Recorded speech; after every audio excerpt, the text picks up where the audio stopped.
Oh, happy Monday, everyone. Again, I'm Rae Bonney. You may have heard me filling in on Ken Lyons' His Health program earlier today when we were discussing 10 things. Well, it was more like everything most people don't know about men's health. The phone lines almost melted with listeners ringing in support of men and their issues, particularly in light of the rather controversial Gillette advertorial, controversial guide on how to be a man released to the world last week. Now, let's not get into that later. Now, this afternoon, I'm very pleased to be filling in on one of 3WBC's most iconic and celebrated shows, Big Life Conversation, with Jacinta, Nicole and Barbara. I was actually a guest on this very show a few years ago with Jacinta, and I really hope I do it justice today. So I'm Rae Bonney, presenter of What Does It Feel Like Being You Today, which now airs between 10:30 and 12 noon on the first Sunday of every month. I speak with guests from all over the world, sharing what it feels like being them, and also recognising that it really is okay to not be okay. I'm a qualified counsellor, workplace mental health specialist, not to mention a very dedicated and oftentimes enthusiastically disruptive men's issues advocate. Not every girl's dream job, but hey, remember, men also matter. Today in Big Life Conversation, I'm unwrapping one of the greatest gifts going around, and that is people. Exploring the thoughts, experiences, achievements and challenges of ordinary people bound to inspire the best you, so turn up your radio. Now this afternoon I want to continue the conversation around what it really feels like being a man in today's world and welcome one of my favourite finds of 2018, a man who contains so many experiences, stories and surprises I couldn't keep him all to myself. Now I'm not going to let any cats out of bags nor dogs off leashes. Instead, I'm diving headfirst into this kaleidoscope story that is Shane Gibbons. Welcome to the show, Shane! Whoa! Yay! Thank you so much for having me, Rae. Oh, thank you. I should have bought a party popper, really. Shouldn't I? I feel like you are one. This is great. There's that trademark laugh that you'll hear for the next 2 hours. So turn off your hearing aids. You won't need them. Welcome again, Shane. Oh, yeah, really sorry about that with my voice. Very loud, bombastic. Yeah, no, keep that distance. Now, I did want to ask you, although you have given us a little bit of an insight, my trademark question, what does it feel like being you today? Doesn't feel too bad, I have to say. In fact, it feels amazing. Yeah, like the truth is, it's Monday. Last week, I had my... Is that the truth, is it? It is. I'm just checking my phone to make sure that is the truth. Yep, you speak the truth. Shall we share this with the listeners? We shall. Okay, so that's my slap on the hand call. Yes. I'm trying... We have a swear jar equivalent to that, don't we? Every time you start a sentence with, can I be honest with you, or let the truth be told. Yeah, that's very true. And so I've got to try really hard not to dive in or enter conversations with that line because the truth is I'm speaking the truth. Yeah. But there I did it again. Do you remember what mine is? 110%. That's right. That's it. Now, but influenced by my children and many teenagers around the world, I became roped into the habit that became 110%. Like, how can you have 110% of anything? But how can you even have 100% of anything? Now, you're doing what I told you not to do as well, and that's getting in and out of your mic. You're just going to have to sit still, which is going to be very difficult for you over the next 2 hours. True. I know that there's a million questions going off there out in audience land, and they're going, how did you meet this man? Well, many of you will know about the kind of work that I do, especially in a workplace around organisations who are truly committed to creating environments that genuinely support how their people are feeling. Some people call it mental health. I like to take the labels off. Philip Morris is a great client of mine. I met Shane along my travels there. He's actually very difficult to miss in the halls at Philip Morris. And many of you will already know that Philip Morris is a cigarette manufacturing company. First cab off the rank, Shane, what is it like working for a cigarette company? I work for Philip Morris today, but I have worked in the tobacco industry going on about 15 years. People always ask, what is it like? What is it like in the tobacco industry? And I'll be straight up, it is very controversial. That's a good word. Yeah, it is. It's a balanced word because it is full of life, can also be full of emotion. Right? And I remember, and I'll tell you a story actually. I recall not working for Philip Morris, but working in tobacco in New Zealand. And we were at a pub speaking to friends of friends. And anyway, long story short, I was asked, so what do you do for a living? It's like, I work in tobacco. And before I could even get the O out, I was literally covered from head to toe in a pint of beer. Like, it can be, you can experience quite heightened emotions working in this industry. But I must say, and I love that you've touched on this, what has gravitated to me in this industry to work for Philip Morris is their advocacy of a smoke-free future. And that is what I'm truly passionate about. Yes, I think it's a very difficult thing for people to imagine, and I think that's because we live in this, dare I say, very consumer, fast-paced environment where we just want things solved straight away. So the imagining that it eventually will become smoke-free is something that, you know, I get excited about when I'm down at Philip Morris, because it's something that's talked about all the time, that's the vision and that's the future. And for anyone that wants to know more about that, hop on the website, have a read about what the real vision is, and, you know, make your own mind up about what that means to you. Perfect. Yeah, and that's the show. Goodbye, everyone. That's all we were here to say. Oh, gosh, I'm on fire, aren't I? This is my second show today.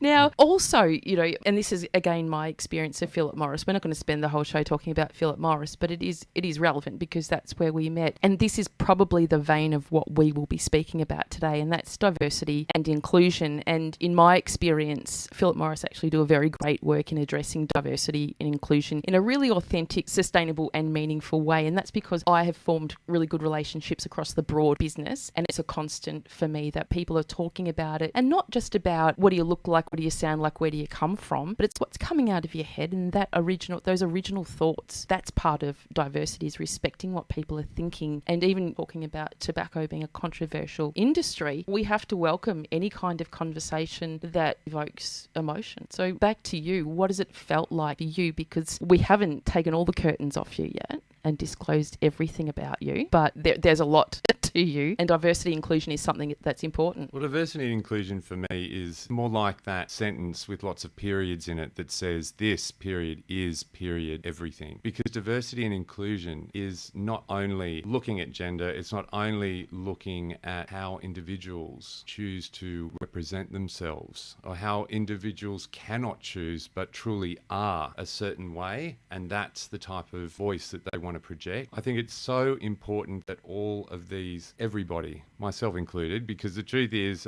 there it is again. There's your money. Oh, Ding, where's the there's dub? a dollar. Bang. I'm going out for dinner tonight. I am, and happily so, a queer man. Okay, and I use the word queer. Yeah. Are you? Yes. Did not my pastel stripe shirt give it away? Revelation, Shane Gibbons. My somewhat effeminate voice. No, I'm kidding. So I use the word queer because I think for me it is there is the LBGTQ plus alphabet soup, and without disrespect, I'm going to, course of this show, refer to that community, my community, as the queer community. Because growing up as a queer kid, without actually being able to identify queer until I was gay, I should say, as part of that umbrella until I was around 26 years old, right? And to be in an organisation, bring it back, rope it up, bring it back to my employer, to work in an organisation where it doesn't matter what your sexual orientation is, doesn't matter how you identify, it doesn't matter what age you are. All that matters is that you have a voice. And I think that's really important. And I think it's something which, like I said before, this is everything. Yeah, and we can get into that a bit more. It hasn't always been that way for you, though, has it? No, it hasn't. It hasn't. And I think starting my professional career in the late 90s and then going into the year 2000, so much change has happened rather rapidly. And I think that is really exciting, and it's perfect. I mean, look at us now. We're celebrating the Midsummer Festival here in Melbourne, and it feels, for me, at any rate, that festival has been completely unshackled to what I saw, let's say, 20 years ago. Wow. Going back to the workplace, though, sorry, just went, wow, yeah, Melbourne celebrates the opening of an envelope, which I love, by the way. Irrespective of colour. Yes. I think I snorted on air then. So you've just got me so excited. I'm actually trying my hardest to concentrate not to do one of those, not to actually burp or pass wind. Oh, it's I thought you said yawn. I'm going to do the same at once. I can guarantee it. Give it time, right? But when you're looking at trajectories and stereotypes, I mean, you're such a mishmash of stereotypes because you're a big man with a big voice and you're extraordinarily masculine in the way that you present yourself. yourself. But then you have this whole other side to you around what diversity is. So I think quite often when we're, I guess, working with stereotypes or unconscious bias, we'll use that iceberg and only see what we want to see at the tip and not, I guess, take into account what we don't see about somebody. And I know some of our discussions that we'd had earlier on around your experience earlier on in your career, that you weren't able to disclose all the parts of you and had to repress the bigger bits of you in order for you to progress a career. Yeah, that's a really long way of saying it. It's what you're saying is spot on. And going back to what I mentioned before, there's been a huge shift. I have, however, seen a very welcoming world within the world of Philip Morris, which is very, very different from past employers. However, that was also, I believe, a reflection of the times. And I, too, as you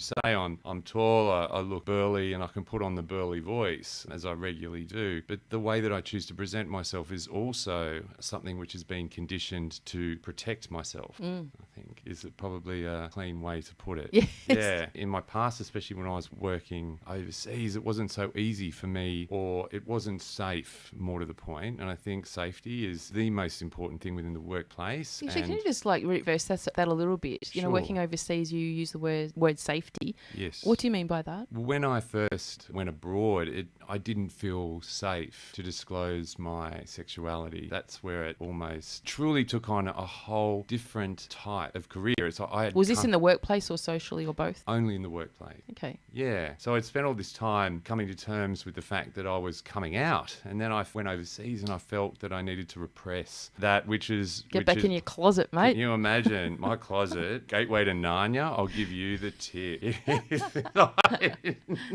There's plenty of room in that wardrobe. But the truth of it, hang on, rewind. This is all truth. This is all true. Working overseas, it made me think about an article that I read recently, and that talks about LGBTQI, queer. The alphabet soup with glitter. That's correct, the alphabet soup. A lot of queer aging individuals who are now going into aged care, right, are feeling the same need, this repression and safety. So they actually go back in the closet because they are going to nursing homes, into environments that are unfamiliar to the world that they are living in and more familiar with a time when it wasn't spoken about. That's really interesting that, you know, if the movement moves, because that's what a movement does, why it doesn't translate into aged care naturally. I think we will see a huge change in the next 5 years in relation to this, especially here in Australia. I mean, there are facilities, don't get me wrong, but it is definitely a need which we need as a population to start planning for. Correct.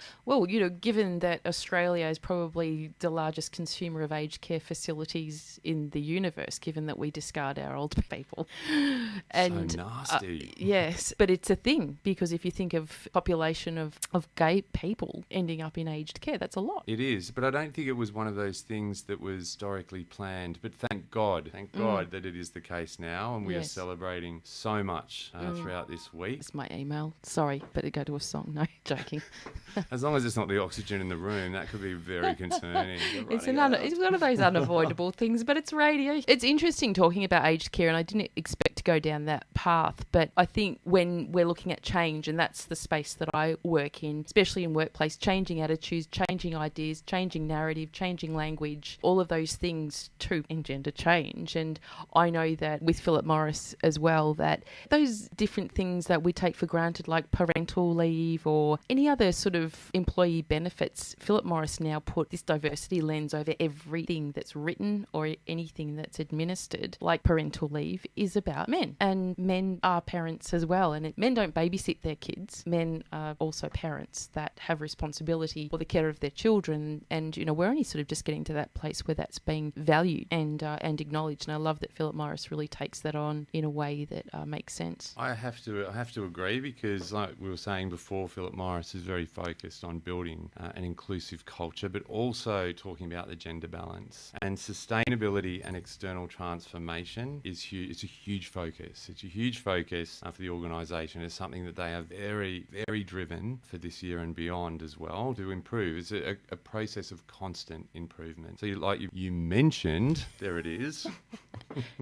The inclusion lens. Yes. So indeed, like looking at parental leave, looking at LGBTQ.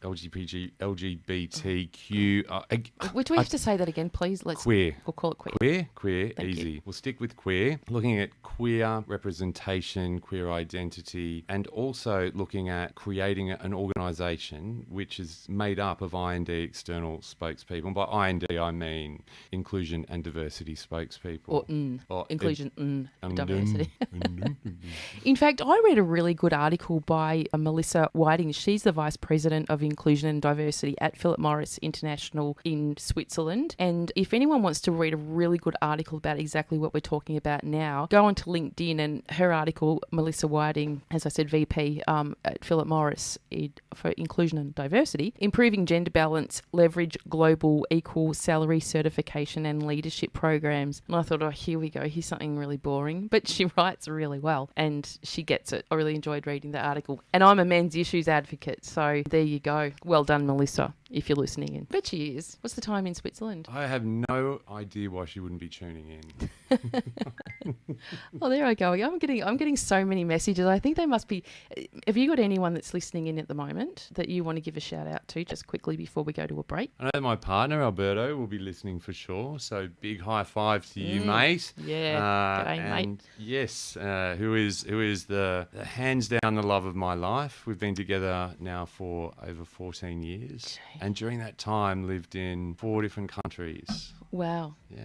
I should have planned to get him on the phone. In fact, there's still time to do that. I wonder what it feels like being him, through some of the lenses that we've already talked about today. So we are going to go to a break, Shane, and when we come back, we're going to unwrap a little mitten. No, we're not unwrapping mittens at all. By the thread.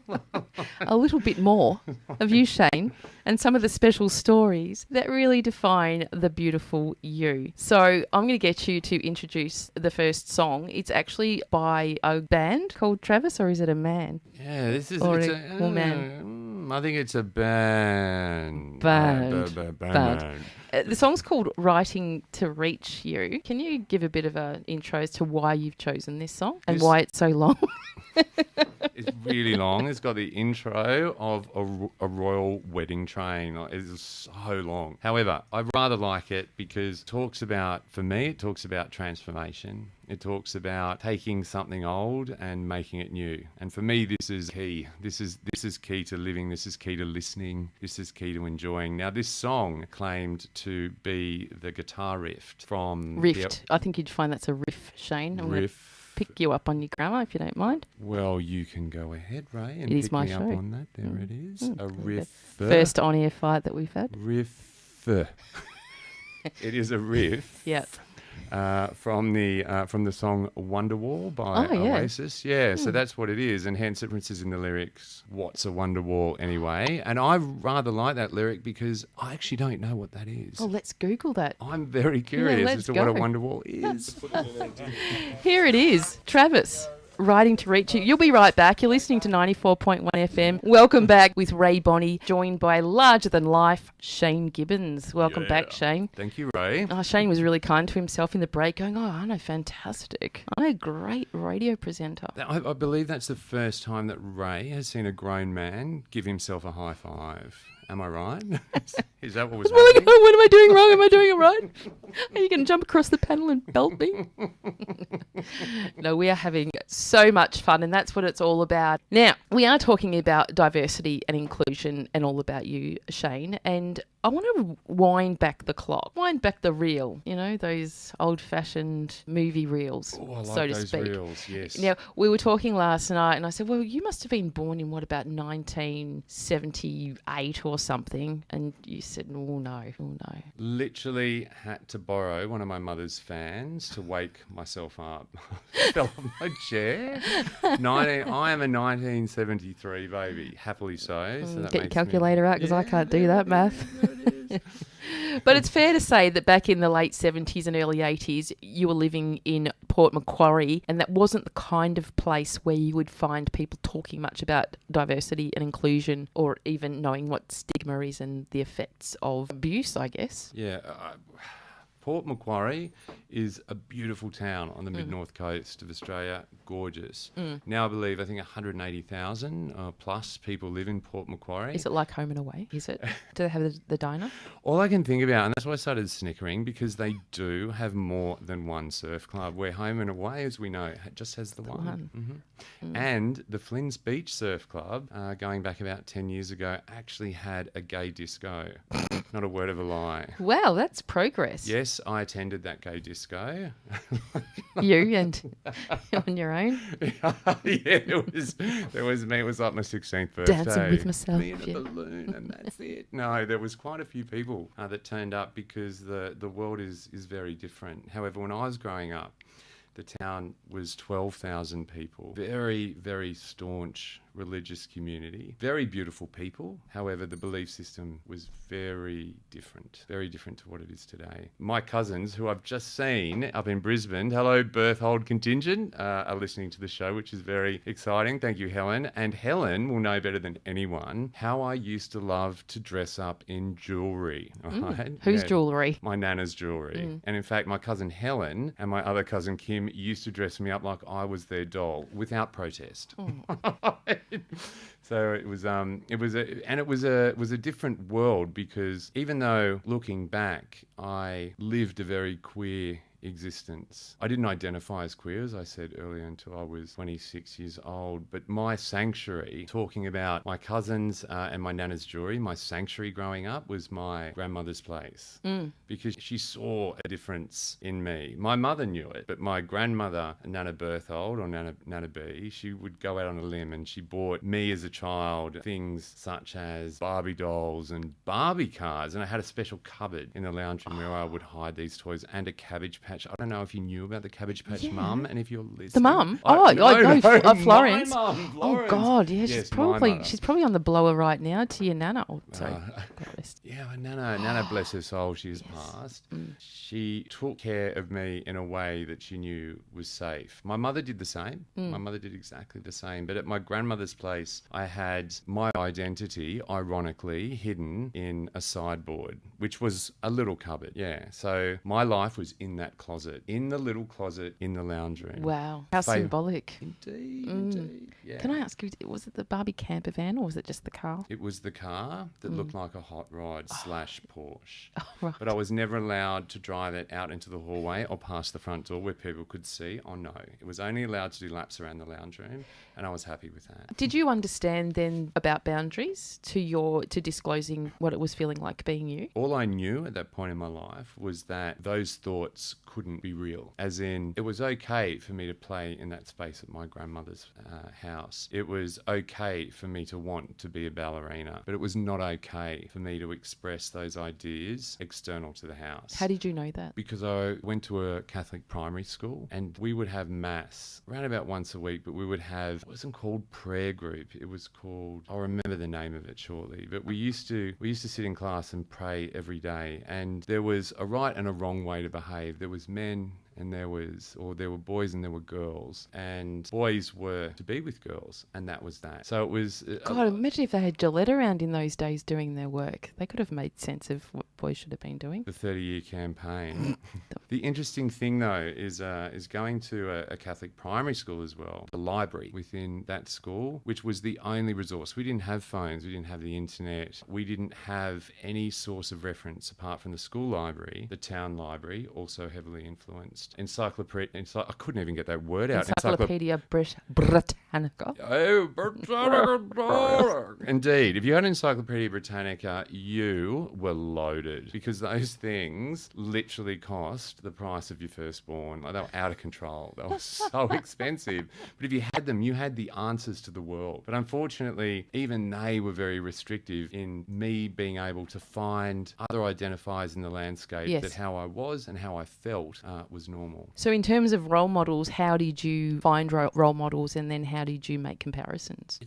Role models. Yeah, I don't quite know how to answer that, because I think growing up, up, I didn't really have role models as much as I had examples, because I didn't aspire to be anybody, but I aspired to behave differently, if that makes sense. Well, you mentioned, assuming it's okay that I mentioned this to me last night when we were talking on the phone about playing sport, and the expectation because you're a boy and your stereotypical presentation meant that you'd probably be good at it as well. What was that like? Even though I'm laughing because I can just picture myself, and my cousins listening will also be able to picture it, and they will be in hysterics. Is when I was, I think, around about the age of 10, and my father used to coach the local cricket team, and I'm laughing because I pictured myself in this uniform, and I loved it because it was all white, and I honestly believe... Did you accessorise it at all? I will get to that shortly. You bedazzled it, didn't you? I bedazzled. I'll talk about the bedazzling shortly, but I loved wearing all the whites for cricket because I felt like I was Princess Leia. Now the bedazzling. I begged my father to put me in the outfield, and here's why. Because in the outfield, I had basically zero chance of ever making contact with the cricket ball. And secondly, all the cut grass was out there, and I could make the most amazing jewellery out of those daisy chains. Not a word of a lie.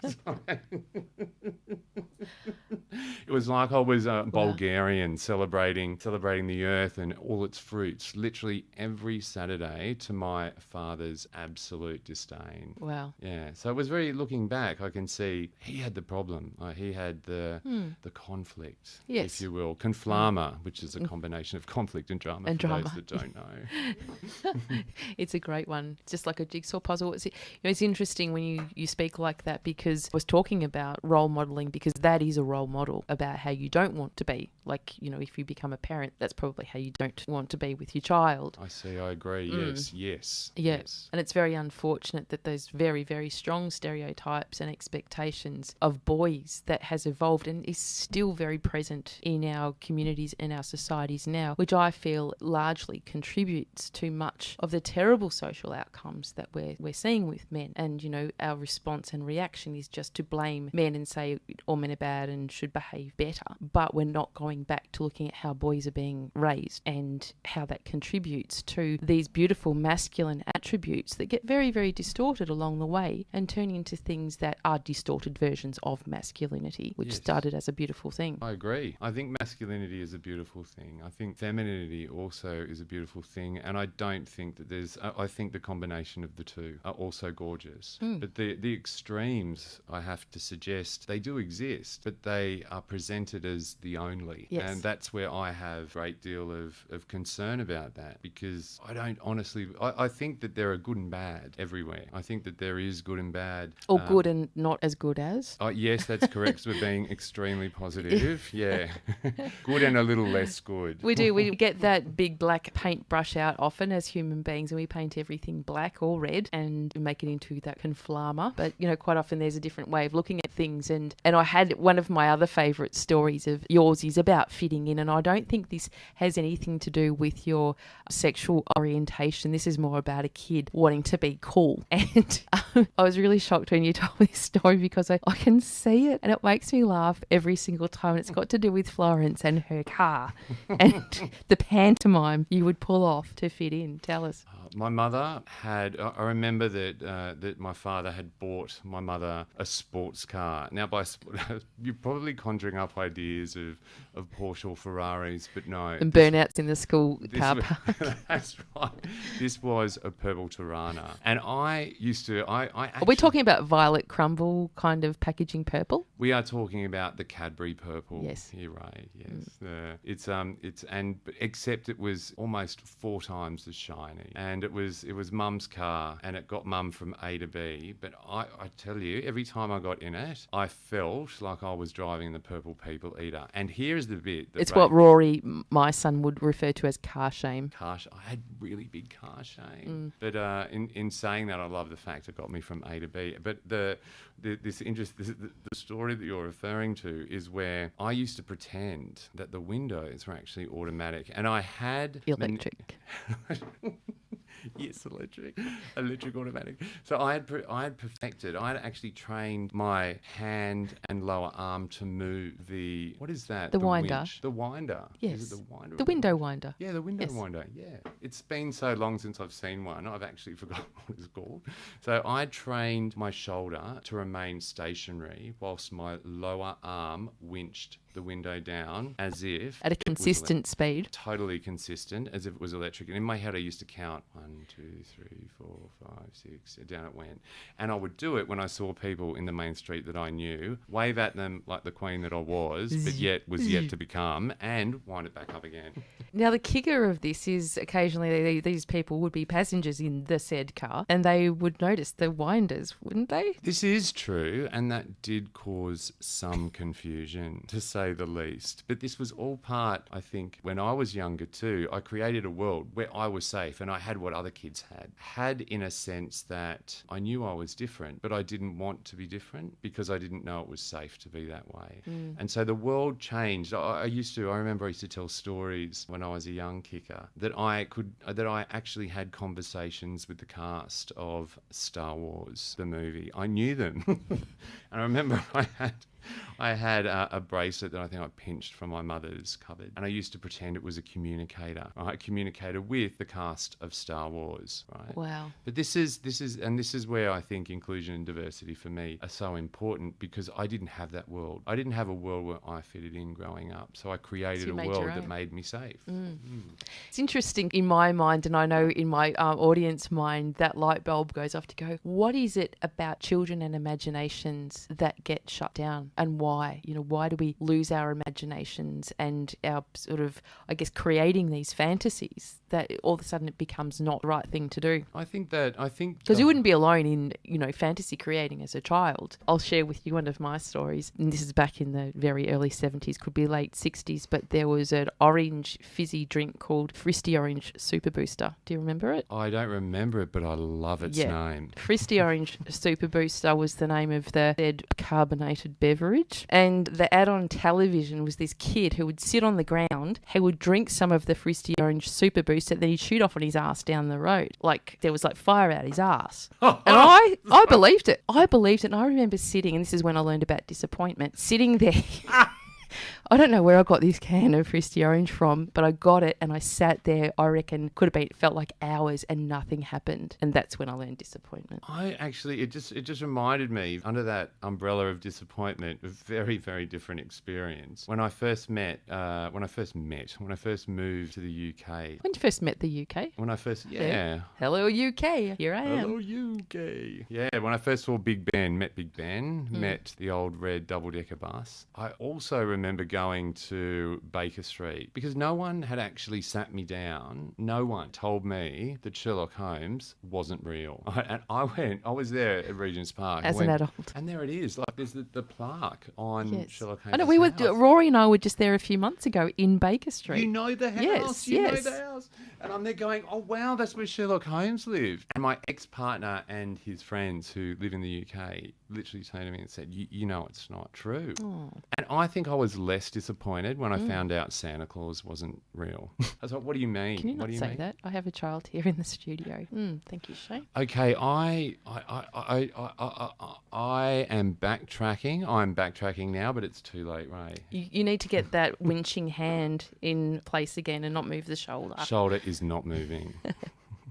Needless to say, you're a late bloomer in disappointment as well. As sexuality. But I want to actually, whilst we're in a light moment, want to change the mood a little bit because it always hasn't been fantasy and fun for you. And there was a time in your life where you did have a really traumatic experience that involved really extreme stigma and abusive behaviour that must have been frightening. Yeah, I remember when I was in my second year of high school, and it was when I had first started to, I will say this, it was when I first started to make friends. Like I had shaped myself into a character which made me appealing for people to want to know. And primarily, or the primary reason for that was I knew lots of girls, right? Because literally I behaved like I was more closely aligned with a female identity than a staunch surfing, masculine identity. So some males in the year looked at me as a way to meet or to speak to girls, which of course I loved, because I felt acceptance.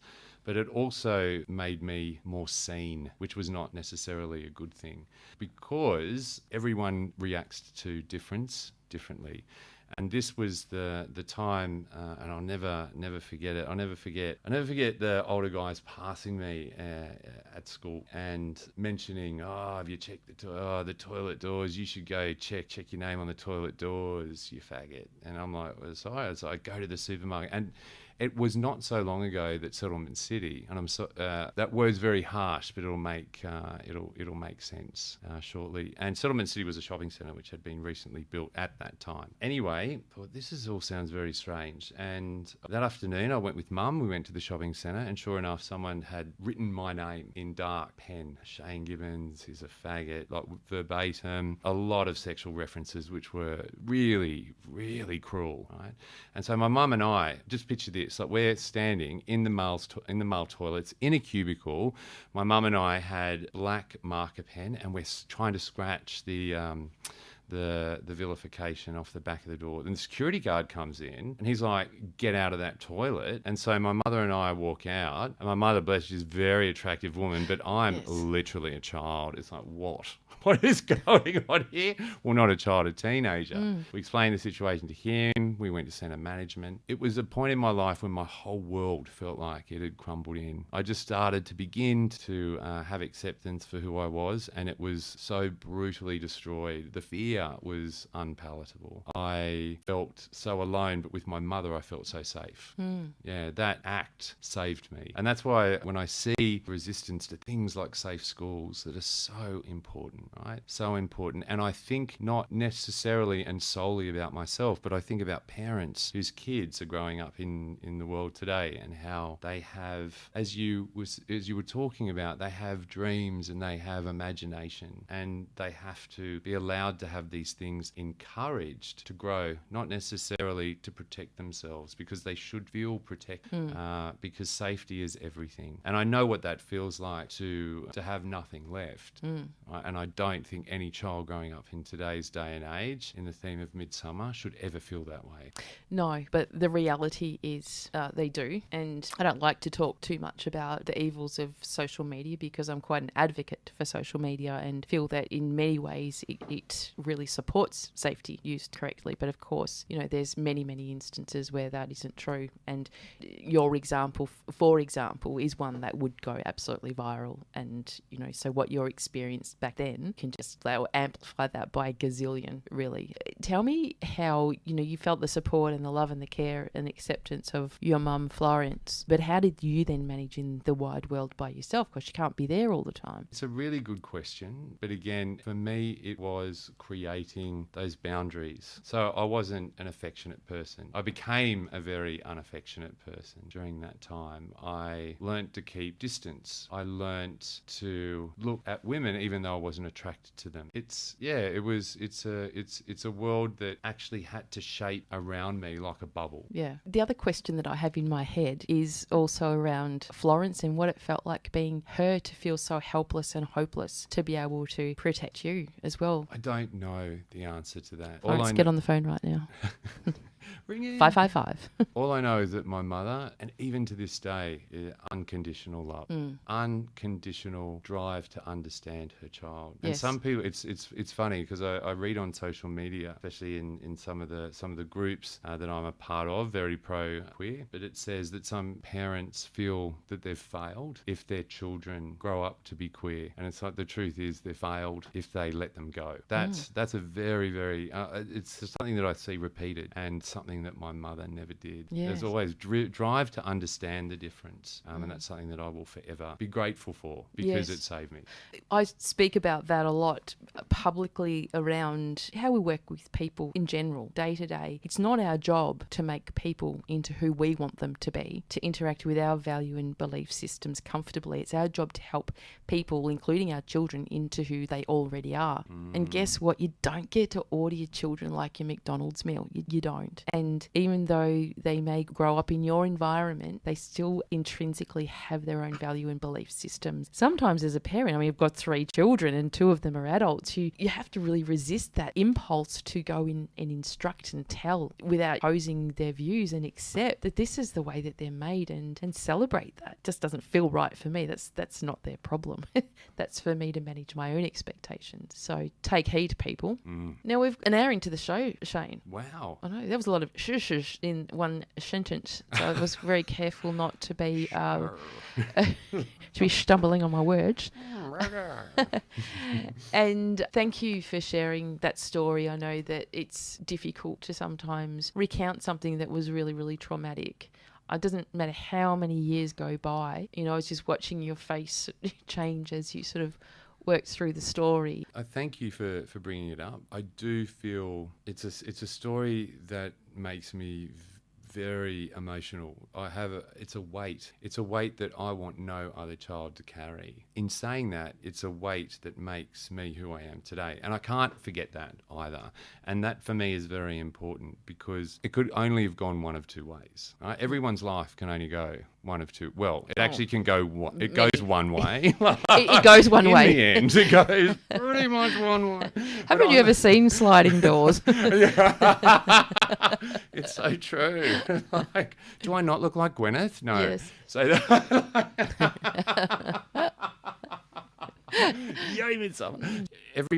everyone chooses how they respond, right? Everyone chooses how they reflect, right? And I think that's probably more pertinent, because some people's response is automatic. Well, that's a reaction, isn't it? Correct. Yeah. And reactions happen spontaneously. So when you say people have a choice about how they respond, if it's a reaction, well, then there's not a lot of choice involved in a reaction. And that's kind of, I guess, a bit of self-CBTing, is that to train yourself to respond first and deviate from a reaction, because reactions, you can't take them back. That's true.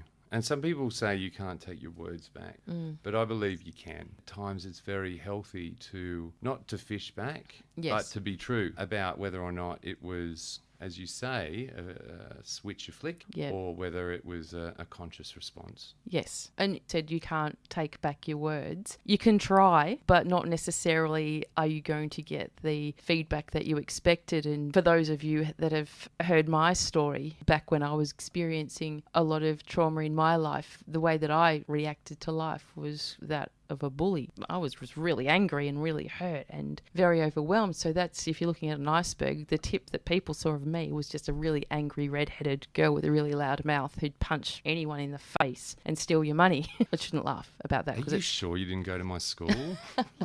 Rae Bonney. Yes, that was me.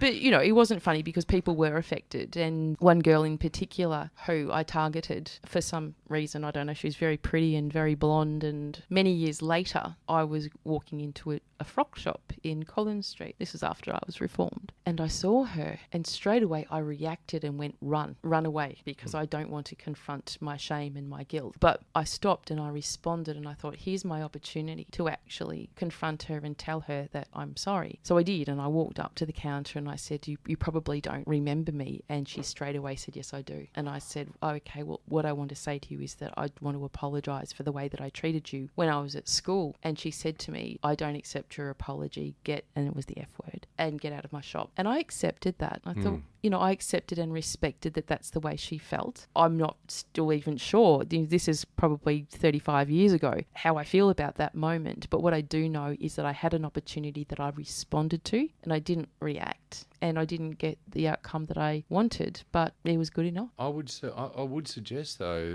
what you delivered was authentic. And that, I think, is the most... For me, I think that cannot go unnoticed. Or for me, that carries a lot of weight. Yeah, the authenticity of the response of the situation, because you felt that situation. Yes. Yeah. And that makes it beautiful. And I think that beauty, you're right, sometimes is seen and sometimes experienced stops people from seeing it, seeing true authenticity in others. Yeah. I think one of the hardest things actually for humans, I don't even know where that word came from. I think the hardest thing for all of us is the realization that not everybody is doing things, or even my situation with school. Some of those kids, I don't know what their home life was like. You know, I don't know what was going on in their world. I only ever saw the tip of their iceberg. Yes. And just because their tip was sharp, right? Just because their tip, gee whiz, just because the tip of that iceberg used to scar and scald, does not mean their pain was any less than what they were inflicting on me. No, but it still doesn't lessen the effect on you and your life as well. True. And if we were all recognising each other's icebergs, we probably have a better chance of being more understanding and less reactive to go, wow, what does that feel like being you today? Dare I say it? It's a really good question. And hopefully the governments of the world will stop them melting. Another really important topic, but perhaps not for today. Tell me before we go to a break, this is just quick, it just came into my head, what would your response be if that person who wrote those obscenities about you on the back of the toilet door at the shopping centre approached you now and said, I'm really sorry? I would acknowledge, and I had to stop and think. I had to momentarily think. Silence is good. Silence is just not on the radio. Very comfortable. Oh yeah, boo, crickets. Yeah, but everyone knew what we were doing. We were pantomiming. This is true. This was the pause, the suspenseful pause. Yes, meaningful.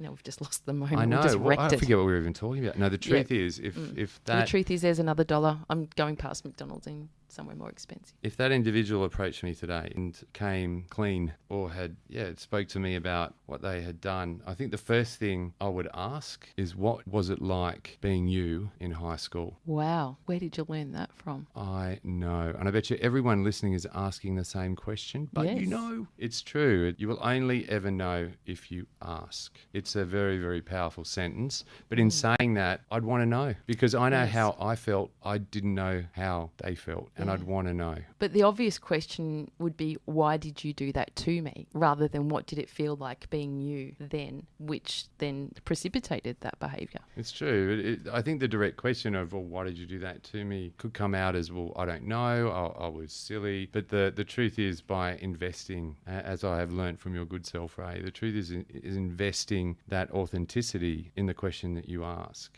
You want to share. Yes. Right? Yes. Oh, look, I'm a walking example of, if only somebody had asked me back then what it felt like being me, and I had a chance to disclose what was happening to me in safety and security, then perhaps things would have been different. But then I wouldn't be sitting here with you today, and I would probably be an accountant or something. But look at us, and this is the truth. I was going to say the truth in the pudding, but that is not the expression. It's like, why don't you make like a tree and get out of here? No, dude, it's leave, right? That's how it rolls.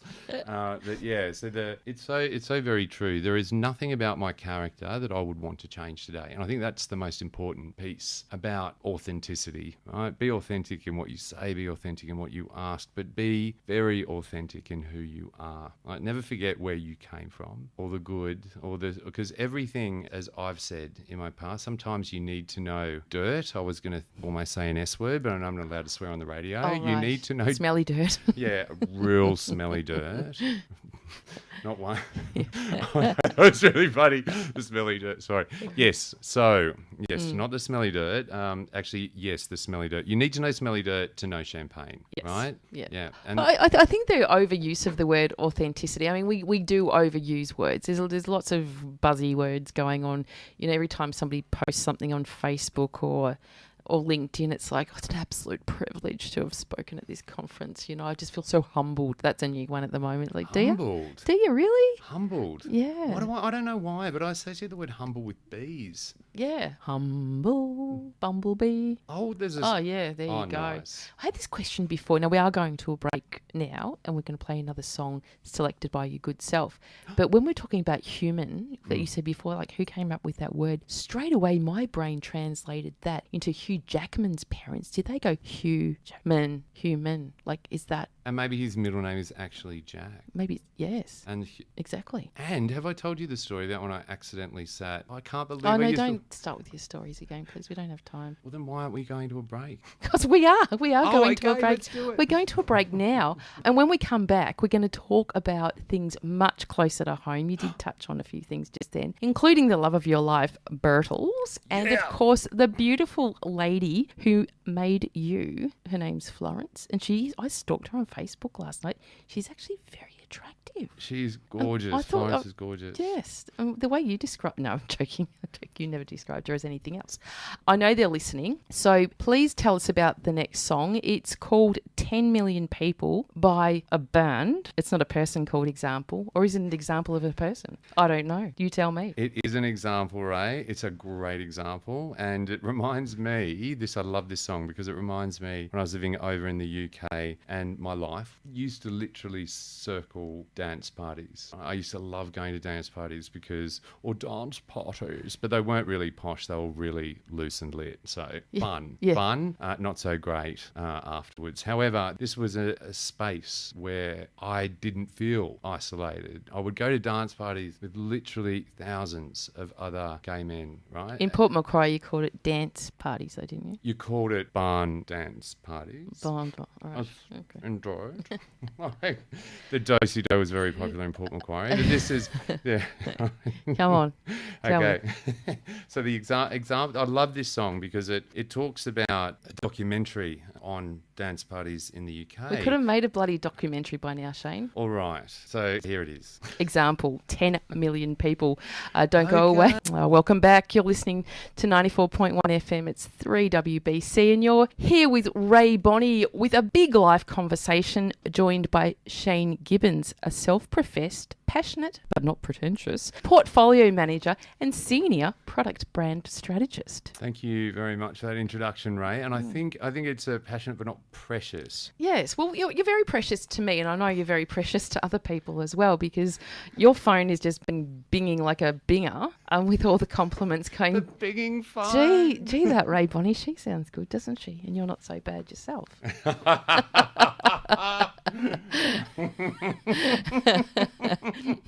We were just talking about that, feedback is really important to people. Something that I've talked about a lot is that, even feedback that's challenging is more important than no feedback. So if you do have any feedback, do give us a call here in the studios of 3WBC. You can phone us directly here at the studio if you want, in Studio 2. If you're phoning from out of Melbourne, it's 03, of course, 9285 4848. If you want to give us a call, I'll take you to air and might have a question for Shane. So don't be afraid. But Shane, back now, and when we went to the break, we mentioned that we were going to unwrap a few more things about you. Your mum, Florence. Now, she's popped her head up a few times during the show, with her black Marvy marker at their shopping town toilets. Yes. Yes, and I had mentioned that I have been stalking her. I'm not ashamed to say. Savoury stalking is A-OK. But she is your mother and she has been around since your conception. Tell me about Florence. Florence is... a machine. Funny you should say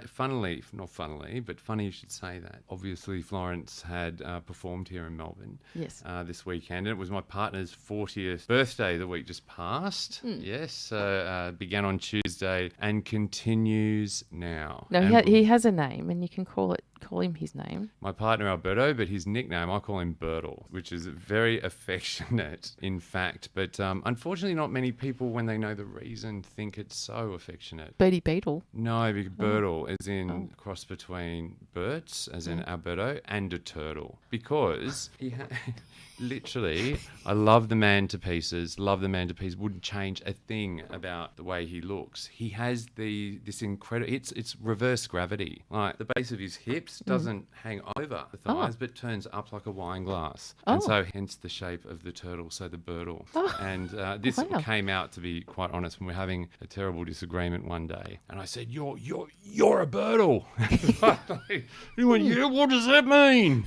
But not like that. Because and that's men fighting for you. Yeah. You're a Bertle. You got it. Slapping benches, not breaking anything, because it's all very precious. So said, "You're a Birdle," and I explained what Birdle meant, and he said, "Yeah, well, you're Grizzle." And I said, "Grizzle?" I said, "What's that?" And he goes, "The purple thing in McDonald's." And I went, "That's Grimace." And he goes, "Well, then you're that piece of fat on the steak that no one wants." And I went, "That's Gristle." Okay, so hence the name. I can't even understand how you stayed together after that. So it would have been the end for me. It was. There was a lot of conflama that day, to put it bluntly. But it's a great entree into, and I know you're going to continue with that, but I'm busting for this story because I know your mum Florence is listening in, and this is a really special story, one that could possibly bring a tear to my eye, which it already has. But talking about how we see each other and how we perceive each other, and sometimes we can take people for granted and not think about why people are shaped like a turtle, for example. Sorry, Birdles. Beautiful shape. Beautiful shape. Beautiful. I have stalked him as well. He's a very good looking man. Now, this one I don't think is harmless. He's very good looking indeed. Very attractive. Very, very attractive. As you are as well. You make a very nice couple. You make beautiful children one day. Yay! So in some conversations that you and I are having around Christmas, when we were sitting in that space that you and I have at Docklands, which is, what do we call it? The ambiguous space. That doesn't mean anything. But yeah, it has lots of stuff in it.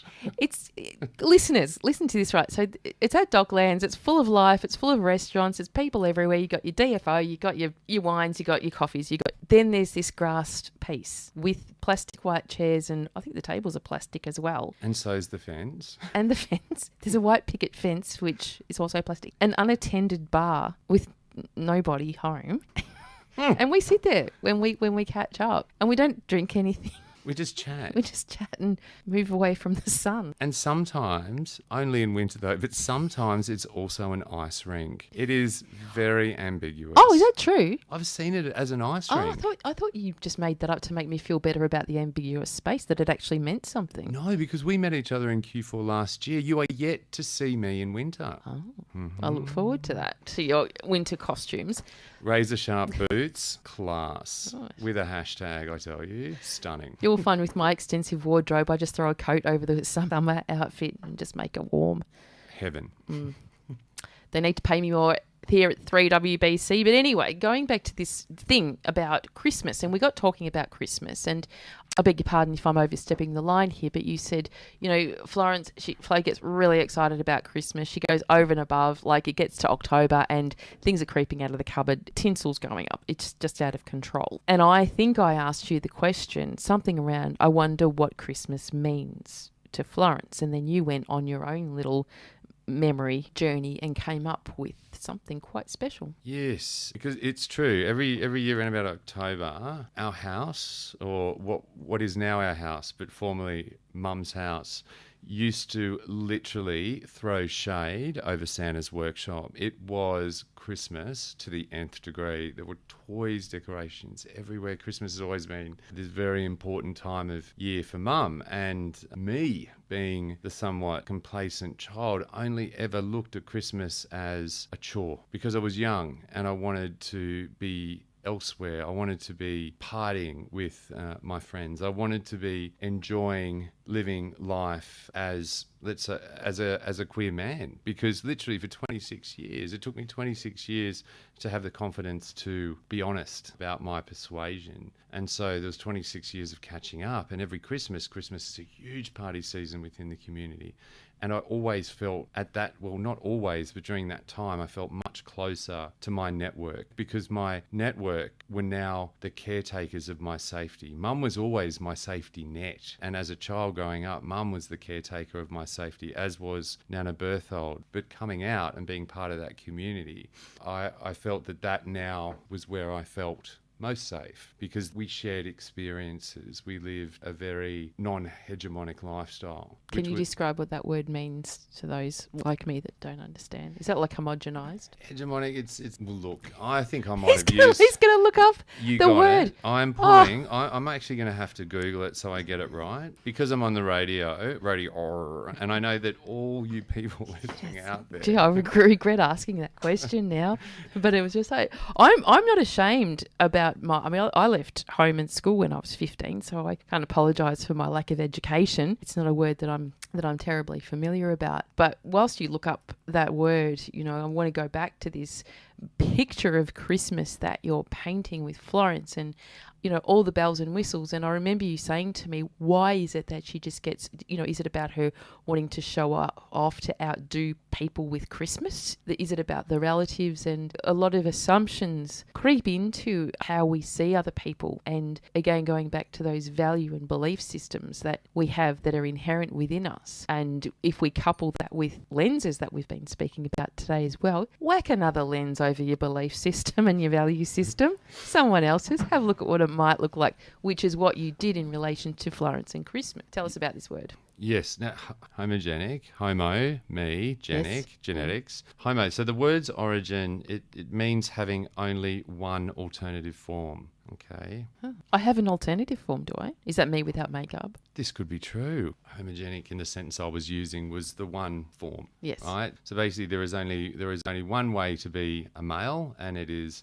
that way. Okay. Is the definition that I was looking for. Okay. Well, that English lesson done. Let's move on. Yeah, high class grammar from me here on the radio. However, I'll get back to the story about Christmas. So I asked Mum, I said, what? When did you ask her? I actually care of my meeting Rae, yes. Care of my relationship with Rae. I thought less about what Christmas meant for me and more. I became more and more curious what it meant for Mum. So I asked her the question, so why is Christmas this time of year? And this, listeners, is only 2018 December. That's correct. Or November. Yeah, last year, very end of last year, when Christmas falls. I don't know why I'm speaking so much. I'm just going to stop right there. Because we've been drinking all that wine.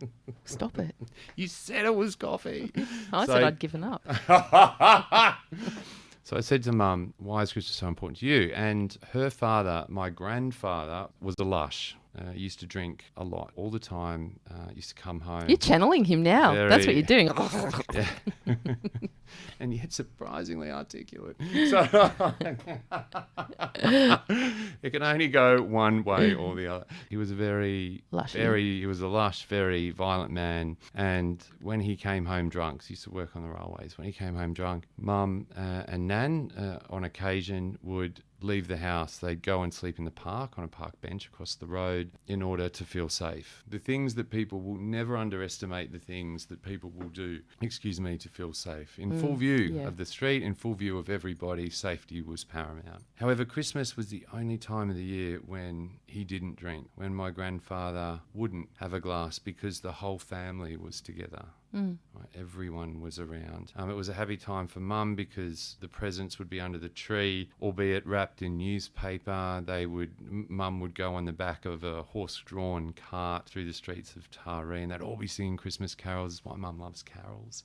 So it reminds her of the happiest time when she was growing up. Trauma. Amongst literally 365 days of fear. And for that, I will be forever grateful to your good self, because that question, so simple, has opened up a raft of beauty in my relationship with my mother that we previously didn't have to share together. Yeah, because I know you actually changed some plans around Christmas this year to accommodate your mum's joy as well, to make it about her. Yes, that's right. And when I was in Switzerland with work, in Lausanne specifically. Not as posh as it sounds, listeners. He was there one day and back the next. I was so tired. The whole thing could have happened and I could have made it up in my head. Like that's how you sent me a photo though, which I still have. It was like, where am I? Did I just travel? And Switzerland, so expensive, but that's another story. So I had one free day when I was there, one whole free day, and I spent it looking for decorations for Mum for the tree. So that was one of Mum's many Christmas presents this year. But Christmas will always be a celebration with us all. I think from now on, because it means something beautiful to Florence, it now means something beautiful to Bertz and I. And I love that story just for all of those reasons that brings meaning to Christmas. And I think, in so many contexts, we've not forgotten it, but we don't practice Christmas. We actually labour through Christmas and we suffer through Christmas. And you don't often hear people going, oh gosh, I went and had the most joyful shopping expedition. Just my heart that bought things for people. It's, I think that is one of the best Christmas stories I have heard. Thank you, Rae. And I loved being part of it. So thank you for sharing that, especially post-Christmas. And as you say, thank you so much for being part of that. Oh, it's a pleasure. It's the best part of my job, isn't it? Being voyeuristic on everyone else's stories. I love it. Now, Alberto, love of your life, Bertles, turtles. We've got them all happening here. You were telling me something surprisingly. We talk a lot, don't we? In fact, because I don't sleep a lot and I'll be awake, 4 or 5 in the morning, and you might see me do something on Facebook and go, oh, she's awake. She can talk. And so quite often we are talking at the early hours of the morning. And you told me recently about something that you and Bertles and another friend of yours kind of just put together over the Christmas break, as you do. And it's something called Urban Student. Oh, my God. Thank you. Yeah. Tell us about it, because it's really cool. Yeah, Urban Student, and this is a shameless plug, urbanstudent.com. It's a platform to assist students, overseas students, and students from overseas that are currently here in Australia to further education through vet and ELICUS courses, as well as higher or higher education. Because John and I... it's like education dating scene. We set you up, ladies and gentlemen, with schools. Yeah, hook you up with schools. Swipe left, swipe right. We've taken a very clean approach to this platform because, well, my best friend John McCann, who I'm doing this with, John and I met at university. We met in higher ed, and we have travelled some parts of the world together, parts of the world separately, and we know what education can give. Outside of giving me my best mate, education has given me a wide-angle lens on the world. It has allowed me to live experience. It has formed my narrative. And we want to be able to give that to other students who want to come to Australia to study for all kinds of reasons, right? There's not one. It's like this concept of inclusion and diversity. It doesn't matter what your age is. It doesn't matter where you come from. It doesn't matter whether you want to study. It doesn't matter what you want to study. So what makes it different from any other platform that connects international students with our universities? Well, our platform is 100% online, right? So That's when you can use 100%. That is actually true. Appropriate. That is the only time I can see. That is exactly right. Oh, my Lord. Okay, now we can only use 100% when we're talking about urbanstudent.com. There we go. Yes.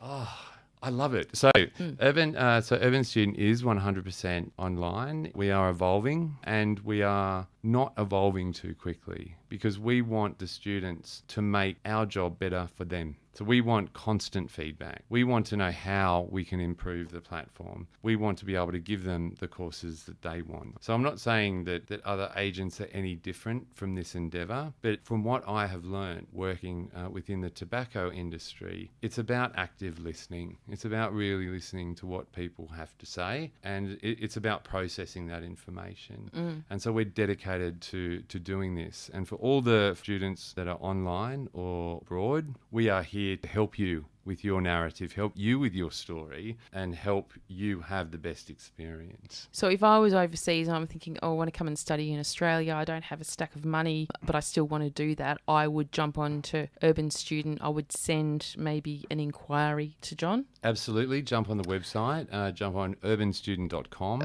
I'm kind of taking you through a journey. I performed myself live last night. I'm thinking, this sounds like really you're familiar with this. I did. I thought, bugger this. I'm going to see if this John fellow really exists, because quite often you're talking to a bot. Yeah, that's right. And I can tell you, you're not. So I sent a little note to John. I sort of built myself up. Hey, I work in radio. I'm going to be talking about your organisation on my show tomorrow with Shane Gibbons, and he did get that message. And he received that, he acknowledged that within about half an hour. So it is real, and it's free as well. So in the instance that I'm the international student, he would get back to me and ask, we would have this conversation. So it's really, really tailored to your needs, or the needs of the student, rather than you spending half an hour populating an enrolment form that may or may not get back to you. So it's really live. It's free, and there's no commitment until you make a commitment. Have I sold that correct? In fact, I'm literally on my phone listening to you, going through the process myself. I'm that sold. And thank you, Rae. It's perfect. It's spot on. How did this come about? Oh, I'm glad you asked this question. It came about by the two of us wanting to do something together because we live in two separate cities and we are connected through the internet, and we thought, well, this is a great service that we can provide. Yeah, fantastic. And I wish we had more time to talk about it, but we don't. So before we wrap the show, because we have 20 minutes left of this rock show, get out of here. I know. I really want to get this song in because I know it's one of your favourites, and it's a really cool one because it involves a man called Lionel Richie. This song is in tribute to Marvin Gaye and Jackie Wilson, and it's really catchy tune, but it's about the evening assassination of these two gentlemen. One was shot in the street and the other was murdered, I believe, by his girlfriend. And whilst you're listening to the song, I'm going to Google to find out who who and let you know. Great. Well, when we come back, we're going to find out. Now, Gibbo, what did you find out about these murders with Lionel and Jackie? I was about to say, let's be honest, but my wallet's been emptied into that jar. So what I'm going to say instead is I could not have been any further. It sounded really not. I know it's further from the truth because I've just Googled it, and bless Jackie Wilson died of pneumonia, not a shootout in the street, and Marvin Gaye was shot not by his lover but his dad. I was so close. I was so close. Love it. But imagine if people had tuned out now and they've, it'll be printed in the Herald Sun by tomorrow. You got it. It'll be all over. It'll be all over certain pages of the internet. But the truth is that this was actually the only number one hit. This is what I can say that I know is true. It was the number one hit, the only number one hit for the Commodores whilst Lionel Richie was part of the band. Oh, well, there you go. There you go. Something you did get right.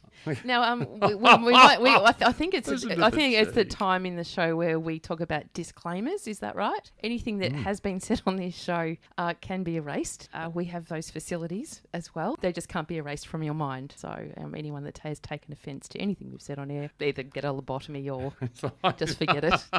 Forget it ever happened. It's like a reality TV show. Can I tell you a secret? Now, do want to give a bit of a shout out to my son, George Wintle. He is a chef. He heads an organisation. It's a mental health charity called Eat the Issue, and he's up to his second event, which is happening in March this year. Wow. And he teamed up last year with Lee Ho Fook and had a fantastic event there in Melbourne where a couple of hundred people came along and opened up conversations about mental health, specifically in the hospitality industry, because it is no secret that it's a tough industry. It's an industry of celebration, but also an industry which can really, really affect the mental health of those working in it. Now, Eat the Issue, it's an industry initiative started up by my son, George Wintle, and it aims to raise awareness and destigmatise mental health with the hospitality industry. And by hosting these regular events, he brings together like-minded people to discuss the way the industry views and approaches mental health and related issues. So they get a bunch of industry leaders to come and talk to the guests about their experiences, and proceeds for the event get donated to Melbourne City Mission, which administers the program HEAT Training, which is hospitality, employment and education. It's designed as a practical way to engage with young hospitality workers from the ages of around 16 to 25. The 6-month program offers kitchen operation training, career guidance and ongoing counselling, empowering young workers to kickstart their career and also to help them develop really good, resilience and coping attributes to help them better manage through that. So the event is on Monday the 18th of March. It's hospo, guys. You know, it's got to be on a school night. 6 p.m. till 10:30. It's at Peaches, which is at level 2301 Swanson Street, Melbourne. You can get your early bird tickets for $95 per person, and I guarantee you will go away with a belly full of the most delectable food you've ever eaten. And you get matched wines. I think that's for a little bit extra. Now, who's cooking? Matt Stone from Oak Ridge Wines. Matt is very well known in the industry for his amazing work, as is his partner, Joe Barrett, who's probably one of the most well-known pastry chefs here in Australia, but also very well known around the world too. Aaron Brody, also from Oak Ridge Wines, will be cooking. Jack First from Ides. Have you been to Ides? No, I haven't been to Ides. Lauren Eldridge from Stokehouse, Jake McWilliams from Pope Joan. What? I was catching up with him the other day. Thomas Peasnell and Adam Goldblatt from Peaches, where the event's going to be. Now, those two guys, my George worked with them all the way back when he was a little boy at a place called Pizza Religion, which is quite a well-known pizza establishment. And those guys have really gone a long way in creating these amazing hospitality environments for people. So there'll be a guest DJ there as well. I'll be there, so do come along. As the DJ? Don't think so. Do you know what's really interesting, Shane, is all of George's advocacy for mental health within the hospitality industry has no connection to the work that I do. He's completely independent. There's no doubt my influence has been there, especially with his cooking. But he's very independent in the way he goes about things. I don't necessarily agree with everything he speaks about in the media, but hey, it's my job to help him into who he is, not make him into who I want him to be. So you're so right. Yes. But really, really excited about that event. Put it in your diary. Shane, I asked you a question right at the start of the show. Yes. What does it feel like being you today? And I guess I'm really curious to know, what does it feel like being you right now? I feel like I have achieved something very valuable to myself this evening. I feel great. I feel great about sharing who I am, my story. I feel that everyone listening, whoever you are, the most valuable thing that you can do tomorrow is, if you see someone who looks really mad, gives you the bird because, I don't know, you've parked them in, accidentally bump into someone on the sidewalk and they respond with a swear word. The first thing that pops into your mind may be to respond, but I would implore you to ask the question, I wonder what it feels like being them today. That's unusual, that word. Don't hear that F word very often, unless you come and live at Rae Bonney's house. Or mine. Or sit next to me at work, or catch the train with me. Yes. So that's a really good wrap-up, Shane, is to encourage people, really resist the temptation to react in the first instance. Think about responding. How would I respond? How would I react? They're two very, very different things. And asking somebody what it feels like, you know what it's like. Here's how a conversation goes here in Australia. How you going, mate? Yeah, good. That's it. The end. Yeah, the end. How are you? Fine. That's a female response. Fine. I'm fine. Which means far from fine, I can tell you. Or you say to somebody, so how are you feeling today? And they respond with, oh, well, and then you start to walk away. No. I didn't really mean that. That's not what I meant. I really want to know how you're feeling. Yeah. Oh, you thought I meant that. But I implore you to mean that tomorrow. Make tomorrow the first start of every day. Yes. And if you don't have time and you don't want to know what it feels like being somebody else, well, dare I say, be authentic and say, look, I don't have a lot of time. I've just noticed that you don't look as happy as you did yesterday. Have you thought about phoning Lifeline? Have you thought about phoning EAP? Have you thought about, I'm sorry, I can't stay with you right now, but here's 5 seconds of my time. If you notice change, that's the time to have that little conversation. Agreed.